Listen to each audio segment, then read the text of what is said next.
আশা করি ভালো আছেন আপনারা সবাই।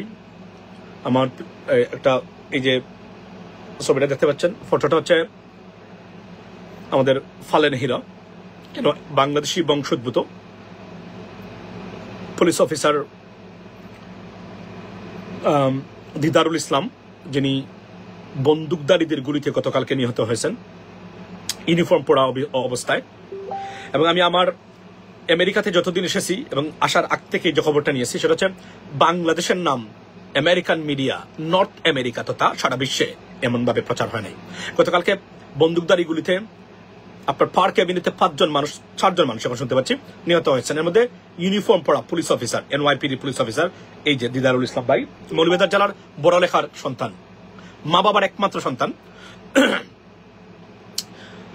উনি রেখে গেছেন দুইটা ছেলে, দুইজন সন্তান এবং উনার বউ, উনার ওয়াইফ, আপনার 8 মাসের অন্তঃসত্ত্বা।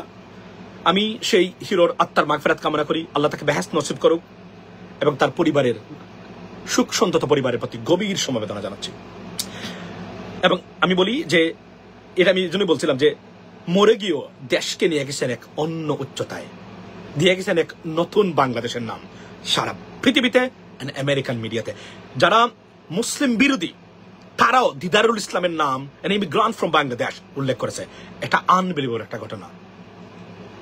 মৃত্যু অনেক, আপনার অনেক মৃত্যু যে কতটা মানে সফল হতে পারে সেটা আপনার দেখিয়ে দিয়েছেন দিদারুল ইসলাম।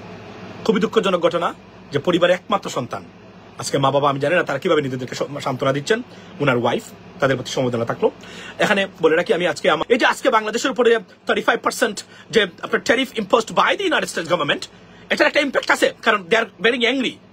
মনে রাখবেন অনেক কাজ করা উচিত কিন্তু করতে পারবেন না আপনি দেশের বৃহত্তর স্বার্থে।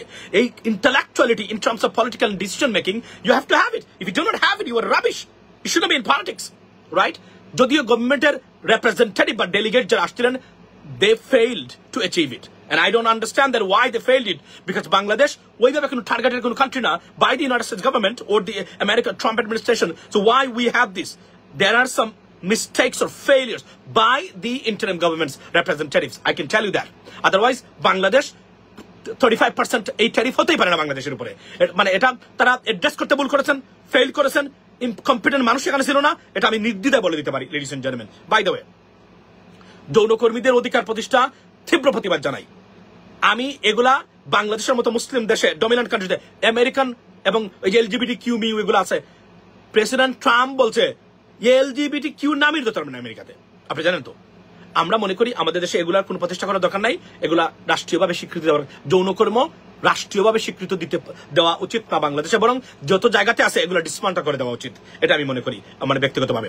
সো লেডিস এন্ড জেন্টলম্যান, আজকে যে চলছে মানবাধিকার, আমি আপনাকে একটা উদাহরণ দেই, সেটা হলো requested by doctor Mohammad Yunus government, এই জন্য তারা করেছে।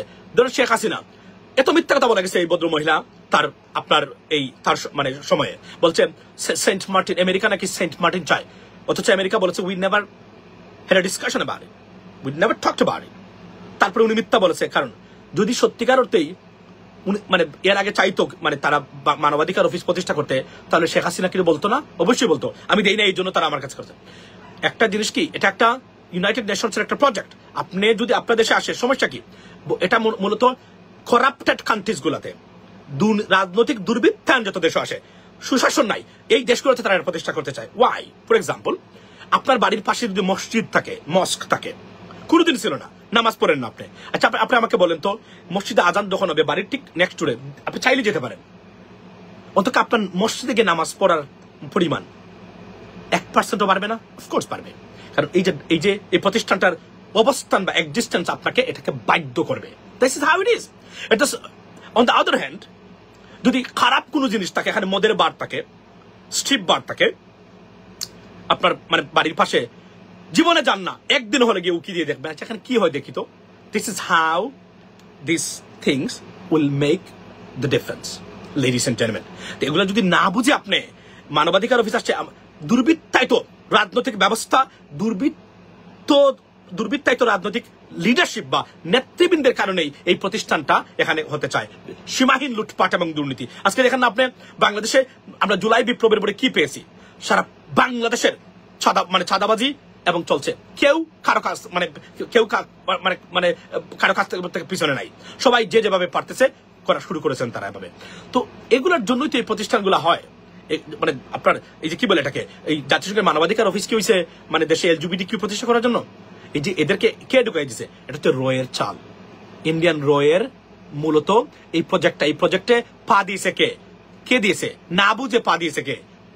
আমি মনে করি না বুঝেই দিয়েছে। প্রিয় দর্শক, এতক্ষণ আমরা ওনার কথাগুলো শুনলাম এবং যে বিষয়টি বললেন এবং সেখানে একজন পুলিশ মৃত্যুর যে ঘটনাটি অনেক দুঃখজনক ঘটনা, এটি অবশ্যই সবার জন্য এই ক্ষেত্রে সমবেদনা থাকবে ওনার জন্য। এবং পাশাপাশি আমরা মানবাধিকার সংস্থার যে একটি অফিস বাংলাদেশে হওয়ার কথা হচ্ছে এবং সেটি নিয়ে কিন্তু বারবার বিভিন্ন বিষয় আলোচনা করেছে এবং সোশ্যাল মিডিয়া মূলত যারা কথা বলেন ওনারাও কিন্তু এই বিষয়ে অ্যাড্রেস করেছেন। তো বিষয়গুলো যদি আমরা স্পেসিফিকলি বলি, তো মানবাধিকার সংস্থার অফিস বাংলাদেশে থাকা নিয়ে কিন্তু এর আগেও বিষয়টি নিয়ে বেশ আলোচনা হয়েছে। তো ডক্টর মোহাম্মদ ইউনূস তার জায়গা থেকে যদি মানবাধিকার সংস্থার এই অফিস বাংলাদেশের মতো একটি উন্নত দেশের থাকাটা কতটা যৌক্তিক, এই বিষয়টা কিন্তু আমাদের জনগণ পাশাপাশি রাজনৈতিক দলগুলো যারা আছে, বড় রাজনৈতিক দলগুলো, তাদের অবশ্যই বিষয়টি চিন্তা করা উচিত। আসলে মানবাধিকার সংস্থা বিশেষ করে জাতিসংঘের বিভিন্ন দেশে আছে, তো সেই ক্ষেত্রে বাংলাদেশের মতো যে দেশগুলো সেখানে আছে কিনা বা এটি কতটা যৌক্তিক, বা বাংলাদেশে যেহেতু বিভিন্নভাবে বিভিন্ন ঘটনা ঘটে থাকে, তো সেই ঘটনাগুলো কিন্তু ফলাভাবে বিশ্ব দরবারে পৌঁছে দেওয়ার ক্ষেত্রেও কিন্তু মানবাধিকার সংস্থার একটি বর্জ্য কার্যকলাপ থাকতে পারে। তো সেই জায়গায় ওনার বিভিন্ন নিয়মকানুন কিন্তু এখানে বেঁধে দিয়েছে।